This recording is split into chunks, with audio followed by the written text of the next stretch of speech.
Welcome back to Footnotes and Folly, and to the second book of Tacitus's Annals. I am Pemberton. This is part 2, and it is a tragedy in the fullest sense. We follow Germanicus east, through an Asia shattered by earthquake, into the ancient wonders of Egypt, where he sails up the Nile among the colossal monuments of the pharaohs, and into a poisonous quarrel with Piso, the governor Tiberius set over him. Then comes the fever, and the whispers, and the slow dreadful death of the best-loved man in Rome, convinced to his last breath that he has been murdered. We will watch a whole city convulsed with grief and rage, and we will end, as the book ends far away in the German forests, with the death of Arminius, the only man who ever truly beat the legions, brought down at last not by Rome but by his own jealous kinsmen. Two great rivals, the Roman and the German, both gone by the final page. Let us finish Book 2. That same year, 12 noble cities of Asia were ruined by an earthquake. The disaster struck at night and was more terrible because no warning signs had been noticed. Even the usual refuge in such calamities, flight into open fields, did not help, since the gaping earth swallowed those who fled there. It was reported that huge mountains sank down, plains were lifted into high hills, and flashes and eruptions of fire accompanied the great destruction everywhere. The Sardians suffered most severely from the shock, and therefore received the greatest compassion. Tiberius promised them 100,000 great sesterces, and remitted their taxes for 5 years. The inhabitants of Magnesia, under Mount Sipylus, were considered next in suffering and received relief in proportion. The Timians, Philadelphians, the Aegians, Apollonians, those called the Mostenians or Macedonians of Eucania, and the cities of Hierosysaria, Syme, and Tmolus were all freed from tribute for the same period. It was also resolved to send a senator to inspect the destruction and apply suitable remedies. Marcus Alettus, a man of praetorian rank, was chosen because Asia was then governed by a consular senator. If another man of the same rank had been sent, rivalry between equals was feared, and with it opposition and delay. Tiberius increased the public honor won by this generous act through private liberality that proved just as popular. The estate of the wealthy Aemilia Musa, claimed by the exchequer because she died without a will, he surrendered to Aemilius Lepidus, whose family she seemed to belong to. He also gave Marcus Servilius the inheritance of Petulaeus, a rich Roman knight, although part of it had been left to Tiberius himself, because he found Servilius named sole heir in an earlier and well-attested will. Both men are of such nobility that they deserve support. Nor did Tiberius ever accept any man's inheritance for himself unless former friendship gave him a claim. He completely rejected the wills of strangers, and of those who, out of hatred and prejudice against others, had appointed the prince their heir. But just as he relieved the honorable poverty of virtuous men, so he degraded from the Senate, or allowed to withdraw from it voluntarily, Vibitius Varro, Marius Nepos, Appius Appianus, Cornelius Sylla, and Quintus Vitellius, all spendthrifts who had fallen into poverty only through debauchery. About this time Tiberius completed and consecrated the temples of the gods that Augustus had begun, after they had been damaged by age or fire. These included the temple near the Great Circus, vowed by Aulus Posthumius the dictator to Bacchus, Proserpina, and Ceres. In the same place was the temple of Flora, founded by Lucius Publicius and Marcus Publicius when they were aediles. There was also the temple of Janus, built in the herb market by Caius Duilius, who first made Roman power famous at sea and earned a naval triumph over the Carthaginians. The Temple of Hope was dedicated by Germanicus. Attilius had vowed this temple in the same war. The consuls for the following year were Tiberius for the 3rd time and Germanicus for the 2nd. This honor reached Germanicus at Nicopolis, a city of Achaia. He had arrived there along the coast of Illyricum after visiting his brother Drusus, who was then staying in Dalmatia, and had endured stormy sailing in both the Adriatic and Ionian Sea. He therefore spent a few days repairing his fleet. Meanwhile, he viewed the Bay of Actium, famous for the naval victory there, as well as the spoils consecrated by Augustus, and the camp of Anthony. These sights stirred a powerful memory of his ancestors, for Anthony, as I have said, was his great-uncle, and Augustus his grandfather. Thus the scene filled Germanicus with many thoughts, both pleasing and sad. He next went on to Athens, where, out of respect for that ancient city allied with Rome, he used only one lictor. The Greeks received him with the most elaborate honors, and to give weight to their personal flattery, carried before him tablets recording the famous deeds and sayings of his ancestors. From there he sailed to Euboea, then to Lesbos, where Agrippina gave birth to Julia, her last child. He then kept along the coast of Asia and visited Perinthus and Byzantium, cities of Thrace, and entered the straits of Propontis and the mouth of the Euxine, eager to see ancient places long celebrated by fame. At the same time he relieved the provinces, wherever they were troubled by internal factions or burdened by the oppressions of their magistrates. On his return he tried to see the religious rites of the Samothracians, but the force of the north wind drove him back from the shore. As he passed, he saw Troy and her remains, venerable because of the changes in her fortune and because Rome had sprung from her. Regaining the coast of Asia, he put in at Colophon to consult the oracle of the Clarion Apollo. Here, unlike at Delphos, no Pythonus represents the god. Instead there is a priest, chosen from certain families, chiefly of Miletus. He needs only to hear the names and numbers of those consulting him, and then he descends into the oracular cave. There, after drinking water from a hidden spring, though usually ignorant of letters and poetry, he gives answers in verse, shaped around the thoughts and desires of each person who consults him. He was even said to have sung to Germanicus of his approaching fate, but in the dark and doubtful terms that oracles commonly use. Cneius Piso hurried to carry out his plans. He burst violently into the city of Athens and frightened its people by the stormy manner of his arrival. In a harsh speech, and with indirect blame aimed at Germanicus, he reproached the Athenians. He said Germanicus had lowered the dignity of the Roman name by showing excessive honor, not to the old Athenians, whose many famous dead had long since vanished, but to the mixed rabble of nations then living there. He said these were the very people who had joined Mithridates against Sylla, and Antony against Augustus. He also charged them with the mistakes and disasters of ancient Athens, their weak attempts against the Macedonians, and their violence and ingratitude toward their own citizens. Piso had a private grudge against the city too, because at his request they would not pardon one Theophilus, whom the Areopagus had condemned for forgery. From there Piso sailed quickly through the Cyclades, taking the shortest route, and caught up with Germanicus at Rhodes. There a sudden storm drove Piso onto the rocks. Germanicus knew very well the malice and insults with which Piso had pursued him, yet he acted with such humanity that, although he could have left Piso to die and have blamed the destruction of his enemy on chance, he sent galleys to rescue him from the wreck. But this generous kindness did not soften Piso's hostility. He could barely endure even one day's delay with Germanicus, and hurried away so that he might reach Syria before him. As soon as Piso arrived in Syria and found himself among the legions, he began courting the common soldiers with gifts and flattery. He supported them with his influence and protection, formed factions, removed all the old centurions and every tribune known for discipline and severity, and put in their places his own dependents or men recommended only by their crimes. He allowed idleness in the camp, license in the towns, and soldiers wandering in disorder. He carried corruption so far that, in the talk of the crowd, he was called Father of the Legions. Plancina also did not keep within conduct considered proper for her sex. She attended the cavalry exercises and the maneuvers of the cohorts, everywhere railing against Agrippina and everywhere against Germanicus. Even some of the better soldiers became ready for shameful obedience because a rumor had been quietly spread that all this was not displeasing to Tiberius. Germanicus knew all these things, but his more urgent care was to visit Armenia. From the beginning that nation had been unstable and restless, partly from the temper of its people and partly from the position of the country. It bordered our provinces with a long frontier, and from there stretched all the way to Media. It lay between the two great empires and was often at odds with both, with the Romans from hatred and aversion, and with the Parthians from rivalry and jealousy. At that time, and ever since the removal of Annals, the Armenians had no king. But the feelings of the nation inclined toward Zeno, son of Polemon, king of Pontus. From childhood he had attached himself to the manners and customs of the Armenians. By hunting, feasting, and other practices used and admired among the barbarians, he had won both the nobles and the common people. Therefore, at the city of Artaxata, with the approval of the nobles, and in a great assembly, Germanicus placed the royal diadem on Zeno's head. The Armenians paid homage to their king and saluted him as Artaxias, a name they gave him from the name of their city. At the same time the Cappadocians, now reduced to the form of a province, received Quintus Veranius as their governor. To make them hope for milder Roman rule, several of the royal taxes were reduced. Quintus Servius was set over the Commagenians, who were then for the first time placed under the jurisdiction of a praetor. Although Germanicus had settled the affairs of the allies successfully, he gained no pleasure from it because of the stubborn pride of Piso. Piso had been ordered to lead part of the legions into Armenia, either himself or through his son, but he contemptuously failed to do either. At last Germanicus and Piso met at Cyrrhum, the winter quarters of the 10th Legion. Each came with a prepared expression. Piso wished to show no fear, and Germanicus did not want to appear threatening. Germanicus, as I have said, was humane and ready to be reconciled. But meddling friends, skilled at inflaming resentments, magnified real offences, invented others, and charged Piso, Plancina, and their sons with many accusations. Germanicus admitted only a few close friends to the meeting and began his complaints in the sort of words that conceal anger while expressing it. Piso answered with disdainful submissions, and they parted in open hostility. After this Piso rarely came to the tribunal of Germanicus. If he did come, he sat there grimly and in obvious opposition. He also made his spite public at a banquet given by the Nabatean kings. Their heavy golden crowns were presented to Germanicus and Agrippina, while Piso and the others received lighter ones. This banquet is made for the son of a Roman prince, not of a Parthian monarch. With these words Piso threw away his crown and poured out many insults against luxury.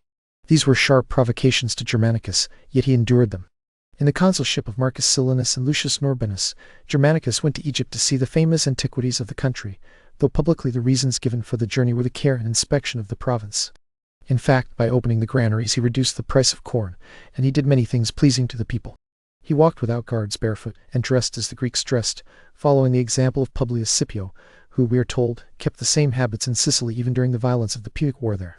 Tiberius mildly blamed Germanicus for taking on these foreign manners and clothing, but he censured him very sharply for violating a rule established by Augustus and entering Alexandria without the prince's consent.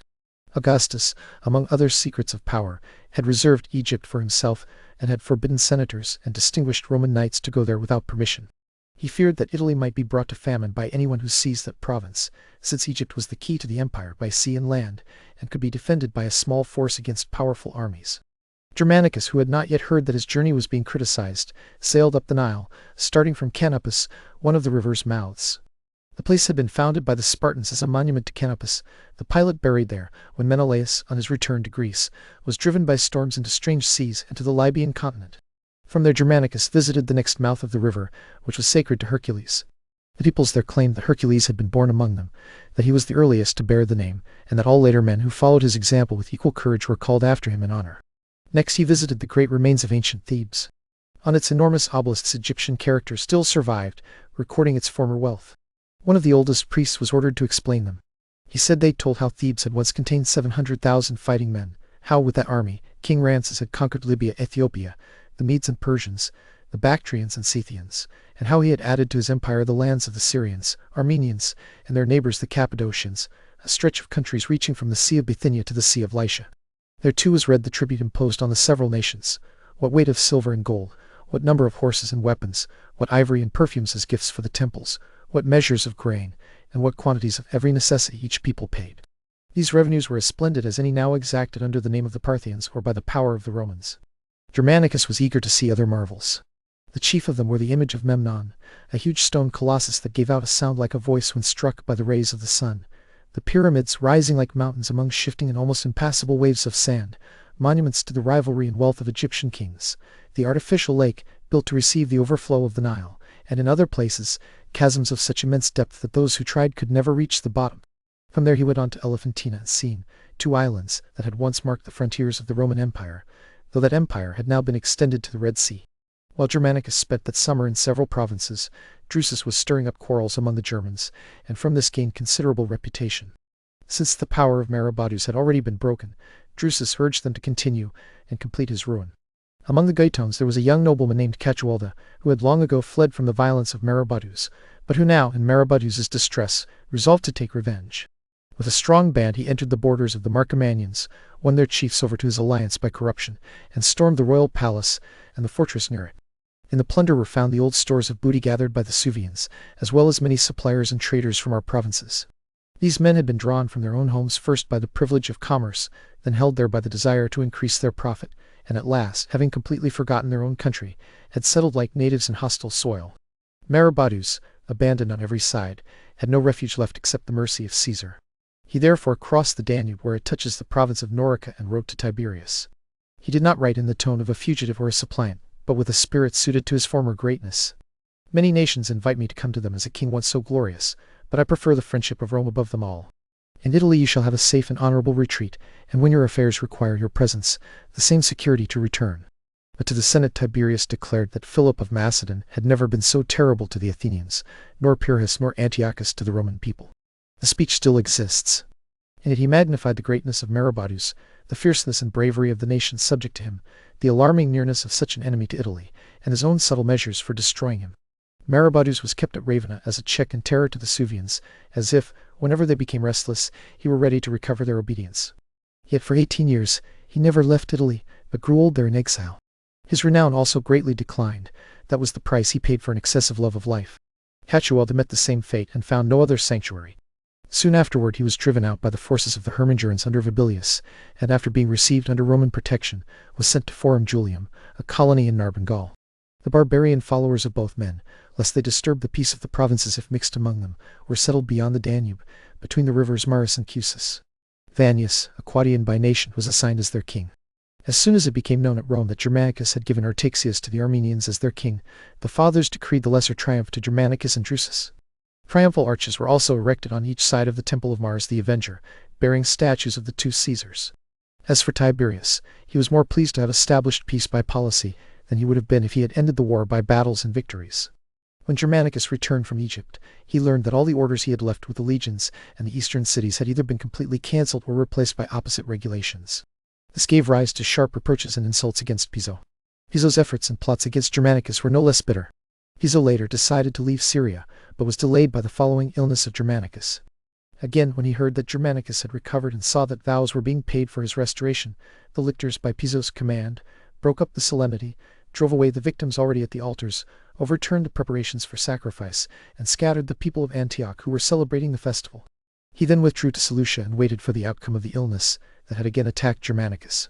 Germanicus's own belief that Piso had poisoned him increased the cruel violence of the disease. On the floors and walls were found pieces of human bodies taken from graves, charms and spells, the name of Germanicus engraved on sheets of lead, half-burned carcasses smeared with blood, and other instruments of witchcraft by which souls are thought to be devoted to the infernal gods. There were also certain persons accused of being agents of Piso, purposely sent to observe the course and force of the illness. If my doors are besieged, if I must give up my spirit under the eyes of my enemies, what is to be expected for my unhappy wife, and what for my infant children? The progress of poison is thought too slow. Piso was impatient and eager to command the legions alone and to possess the province alone. But Germanicus has not fallen so low and powerless that the reward of his murder should remain with the murderer. By letter Germanicus renounced his friendship with Piso. Some add that he also ordered Piso to leave the province. Piso did not delay any longer, but went aboard ship. Still, he checked her sailing so that he could return the more quickly if Germanicus's death meanwhile left the government of Syria vacant. Germanicus, after a brief recovery, began to decline again.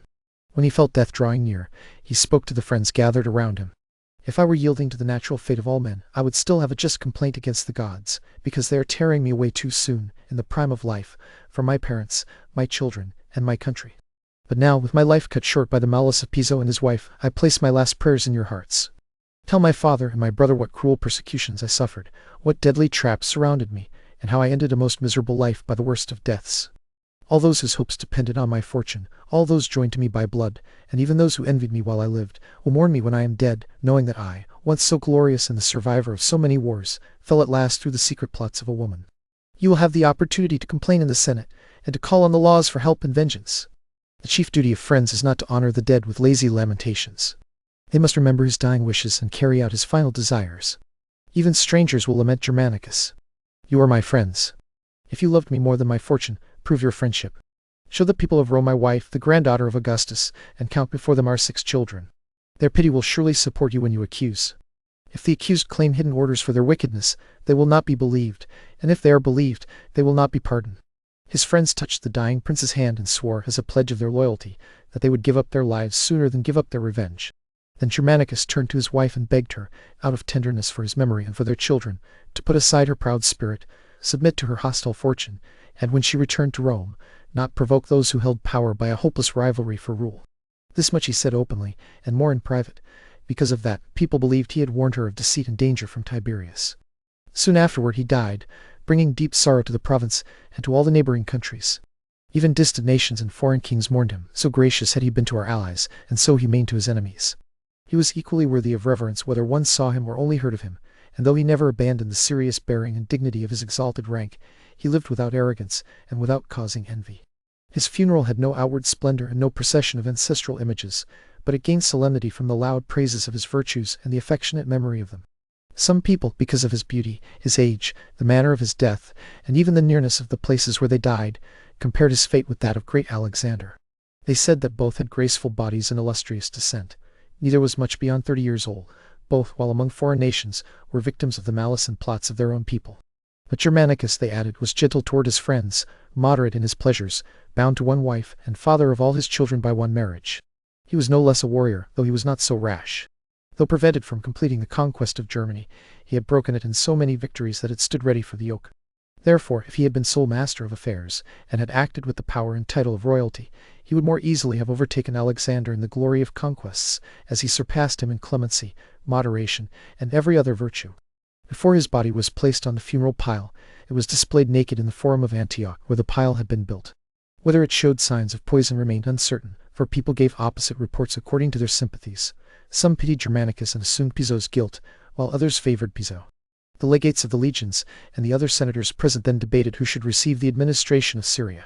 After weak attempts by others, the contest lay for a long time between Vibius Marsus and Cneius Sentius. At last Marsus yielded to Sentius, who was older and pressed his claim more fiercely. Sentius, at the request of Vitellius, Veranius, and others who were preparing charges against Piso and Plancina as people plainly guilty, sent to Rome a woman named Martina. She was notorious in that province for poisoning, and was a close confidant of Plancina. Agrippina, though overwhelmed with grief and weakened in body, could not endure any delay to her revenge. She embarked with the ashes of Germanicus and with her children, while everyone pitied her. People reflected that this lady, a princess who had once been seen in her brilliant marriage with applause and adoration, was now carrying her husband's funeral urn in her lap, uncertain of vengeance for him and afraid for herself. Her fruitfulness had become her misfortune, because with so many children, she was exposed to so many blows of fate. Meanwhile, Piso was reached at the Isle of Cous by a message that Germanicus was dead. He received the news without restraint, sacrificed victims, and went in thanksgiving to the temples. Yet however excessive and undisguised his joy was, Plancina's proved still more arrogant and insulting. She at once threw off the mourning she had been wearing for the death of a sister, and put on clothing suited to cheerfulness and celebration. The affection and zeal of the legions are fixed especially on you. You should go back and recover the province, which was first unjustly taken from you and is now without a governor. As Piso considered what course he should follow, his son Marcus Piso advised a quick journey to Rome. So far, nothing has been done that cannot be atoned for. Weak suspicions are not to be feared, nor are the idle rumors of public talk. Your quarrel and contention with Germanicus may perhaps bring hatred and dislike, but not prosecution or punishment. By taking the province from you, your enemies were satisfied. But if you return there, Sentius will certainly oppose you with arms, and the civil war will then truly begin. The centurions and soldiers will not stay on your side. Among them the recent memory of their late commander and their long-standing love for the Caesarian general still remain powerful. Domitius Celer, who had Piso's close confidence, argued the opposite course. He said the present situation had to be used at once. Piso, not Sentius, had been commissioned to govern Syria. Piso had received the authority of praetor, the signs of magistracy, and command over the legions. If his enemies began hostilities, then Piso, who held the general's authority and acted under the emperor's special orders, had a far stronger right to take up arms in his own cause and defense. Rumors, Domitius said, should be ignored and allowed to die out with time. Innocent men were often unable to withstand the first violent outbursts of fresh hatred. But if Piso once gained control of the army and greatly increased his forces, fortune might open many paths that could not yet be foreseen. Are we foolishly hurrying to Rome with the ashes of Germanicus, so that you may fall there unheard and undefended, sacrificed to the cries of Agrippina, and to an angry populace ruled by the first impressions of rumor? Livia is indeed your ally, and Tiberius is your friend, but both are so only in secret.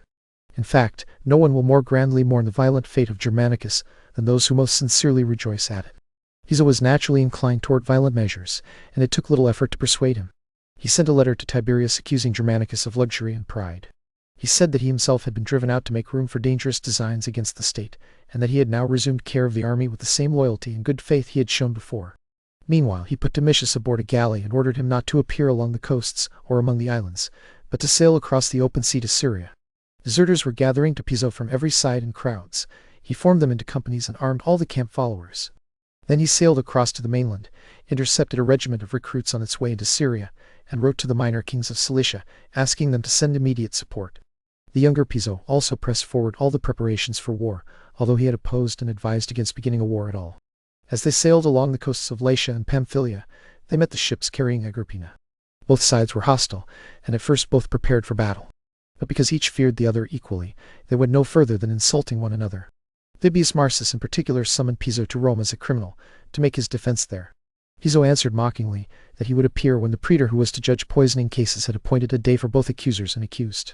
Meanwhile, Domitius landed at Laodicea, a city of Syria, and tried to go on to the winter quarters of the 6th Legion, which he believed was especially ready for revolutionary action. But Pacuvius, its commander, stopped him. Sentius reported this to Piso by letter and warned him, at his own peril, not to corrupt the camp through agents of bribery or attack the province by war. Sentius then gathered into one force those whom he knew loved Germanicus, or who were opposed to Germanicus's enemies. He urgently impressed on them that Piso was hopefully bearing arms against the majesty of the prince and invading the Roman state. Then he marched at the head of a powerful body of men, ready for battle and determined to fight. Piso, though his plans had so far failed, did not neglect the safest remedies for his present troubles. He seized Selendris, a strongly fortified castle in Cilicia. To the auxiliary Cilicians sent to him by the petty kings, he added his deserters, the recruits he had recently intercepted, and all his own slaves and Plancinas. From these groups, in number and size, he formed the equivalent of a legion. He addressed them by declaring that he was Caesar's lieutenant, yet was being violently shut out from the province Caesar had entrusted to him. He said he had not been shut out by the legions, for he had come at their invitation, but by Sentius, who was covering his own resentment and personal hatred with false charges against Piso. Piso told them they could stand confidently in battle, because the opposing army, when it saw Piso, a commander whom they had recently called their father, would certainly refuse to fight. They also knew, he said, that if right decided the issue he was the stronger man, and that in a contest of arms he was not without power. He then drew up his men outside the fortifications on a steep, rugged hill, while all the rest of the place was surrounded by the sea. Opposite them stood the veterans in regular battle order, supported by reserves. On one side were disciplined forces, on the other, only the fear caused by a stubborn position. Piso's men had no spirit, no hope, and not even proper weapons, only rustic arms hastily gathered for immediate need. As soon as battle began, the result was in doubt only while the Roman cohorts were struggling up the steep slope. Then the Cilicians fled and shut themselves inside the castle. During this time Piso tried in vain to attack the fleet, which lay anchored a short distance away. When he returned, he showed himself on the walls. There he tried to stir up mutiny through a succession of emotional complaints and appeals. At one moment he bitterly lamented the cruelty of his fate. At another he called individual soldiers by name, flattered them, and tempted them with rewards. He had already succeeded so far that the eagle, bearer of the 6th Legion, deserted to him with his eagle. This alarmed Sentius. He immediately ordered the cornets and trumpets to sound, a mound to be raised, ladders to be set in place, the bravest men to climb, and others to pour volleys of darts, stones, and burning torches from the engines. At last Piso's stubbornness was overcome. He asked that, after surrendering his arms, he might remain in the castle until the emperor's pleasure was known, since to the emperor he would commit the government of Syria. These terms were not accepted. Nothing was granted to him except ships and a passport to Rome. News of Germanicus's illness spread in Rome. Every detail of it was repeated with the exaggerations that distance gives to rumor. The people were seized with sadness, burned with anger, and poured out their grief in bitter complaints. Was it for this that he was sent away to the farthest edges of the empire? Was it for this that the province of Syria was entrusted to Piso? Are these the results of Livia's secret conferences with Plancina? Our fathers spoke the truth about his father Drusus. Those who hold power look with hatred on the popular spirit of their sons. They are sacrificed for no other reason than that they treat the Roman people as equals and try to restore the people's government. These public lamentations became even more intense when the report of his death arrived. Without waiting for an edict from the magistrates or a decree of the Senate, the people, by common agreement, made the day a public holiday of mourning. The courts were deserted, private houses were shut, and everywhere there were signs of grief, heavy groans, a dreadful silence, and a whole city overcome by real sorrow, with nothing contrived for ceremony or show. Although they did not fail to wear the outward marks and clothing of mourning, they mourned still more deeply in their hearts. By chance, some merchants from Syria, who had left Germanicus while he was still alive, brought more hopeful news of his condition. This was believed at once and proclaimed at once. Everyone, as soon as he met another, passed the news on. Each listener then carried the uncertain report further, adding to it and increasing the general joy. Soon all were rushing through the city in exultation, and they burst open the temple doors to offer thanks and vows. The night also strengthened their credulity, and people made bolder claims in the dark. Tiberius did nothing to stop these false reports, but let them fade with time. For that reason, when the people later learned the truth, they grieved for Germanicus more bitterly, as if he had been taken from them a second time. Honors for Germanicus were devised and decreed in many forms, according to the feelings and imagination of the senators who proposed them. His name was to be sung in the Salian hymns. Curule chairs were to be set up for him among the priests of Augustus, with oaken crowns hung above them. His ivory statue was to lead the Circensian games. No one except a member of the Julian race was to be appointed flamen or augur in the place of Germanicus. Triumphal arches were also added, one at Rome, one on the banks of the Rhine, and one on Mount Amanus in Syria. These were to bear inscriptions of his achievements, together with a declaration that he had died for the commonwealth. A sepulchre was decreed at Antioch, where his body had been burned, and a tribunal at Epidaphon, the place where he had died. The many statues raised to him, and the many places appointed for divine honors in his name would be difficult to list. The Senate also wished to decree a golden shield for him, as for one of the great masters of eloquence, remarkable both for its size and its metal. But Tiberius offered to dedicate one himself, of the ordinary kind, and the same size as others, saying that eloquence was not measured by fortune, and that it was glory enough if Germanicus was ranked among the ancient writers. The battalion that had been named after the Junii was now, by the equestrian order, called the Battalion of Germanicus, and a rule was made that every 15th of July these troops should follow the image of Germanicus as their standard. Many of these honors remain, some were immediately neglected, and others have been completely erased by time. At the height of this public sorrow, Livia, the sister of Germanicus and the wife of Drusus, gave birth to twin boys. Even in ordinary families such a birth is rare and welcome, and it gave Tiberius such great joy that he could not keep from boasting to the fathers. No Roman of the same rank before me has ever had 2 children born to him at one birth. He turned everything, even accidents of fortune, toward his own glory. But to the people, at such a mournful moment, this birth brought new pain. They feared that the growing family of Drusus would bear heavily upon the house of Germanicus. In the same year, the Senate restrained female licentiousness with severe laws.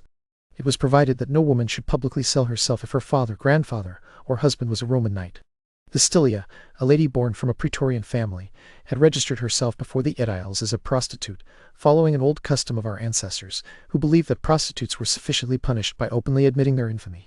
Titius Labia was also called to account because, despite his wife's obvious guilt, he had neglected the punishment required by law.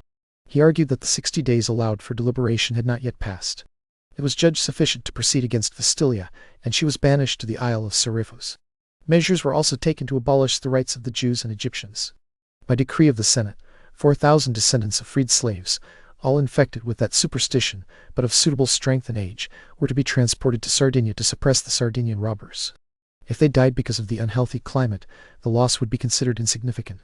The rest were ordered to leave Italy unless, by a fixed date, they renounced their profane rites. After this, Tiberius stated that another virgin had to be chosen to replace Oxia, who for 57 years had presided over the Vestals with the highest sanctity. He thanked Fonteius Agrippa and Asinius Pollio because, by offering their daughters, they had competed in services to the commonwealth. Pollio's daughter was chosen, for no other reason than that her mother had always remained in the same marriage. Agrippa, by divorce, had weakened the credit of his house. To the girl who was passed over, Tiberius gave, as consolation for her fortune, 1,000 great sestertia. When the people complained about the severe shortage of grain, he fixed grain at a definite price for the buyer and undertook to pay the seller 14 pence a measure. Even so, he would not accept the title father of his country, which had been offered to him before and was now offered again because of these benefits. He even sharply rebuked those who called his measures divine occupations and called him lord. Under such a prince, freedom of speech became constrained and unsafe, since he feared liberty and hated flattery. I find in writers from that time, including some senators, that letters from Agendestrius, prince of the Catans, were read in the Senate. He offered to kill Arminius if poison were sent to him for that purpose. The Roman people take vengeance on their enemies not by deceit and secret attacks, but armed and openly, in the light of day. By this answer Tiberius won glory equal to that of our ancient commanders, who rejected and exposed a plot to poison King Pyrrhus. Arminius, however, after the Romans withdrew and Maroboduus was driven out, aimed at kingship. Because of this, he became locked in a struggle against the freedom of his own country. His countrymen took up arms against him to defend that freedom. He fought them with changing fortune, sometimes successful and sometimes not, until he was killed through the treachery of his own relatives. He was unquestionably the deliverer of Germany. He attacked Roman power, not as other kings and leaders had done when it was still beginning, but when it stood at the height of its pride and strength. He was sometimes defeated in battle, but never conquered in war. He lived 37 years and commanded for 12. Among those barbarous nations his memory is still celebrated in their psalms. Yet his name is unknown in the annals of the Greeks, who admire only the exploits and fame of their own people. Even among the Romans this great captain has little distinction, because we overlook examples of modern courage and glory, and prefer only to magnify the men and deeds of ancient times. And there the second book of the Annals closes on two graves, and one of the most famous obituaries in all of history, where Tacitus calls Arminius, without doubt, the deliverer of Germany. Germanicus is dead, the people are in mourning, and the suspicion of Tiberius's hand will poison the rest of the reign. The golden age the Romans dreamed Germanicus would bring has died with him. Thank you for sitting with the whole of Book 2. Mind the footnotes, and beware the folly.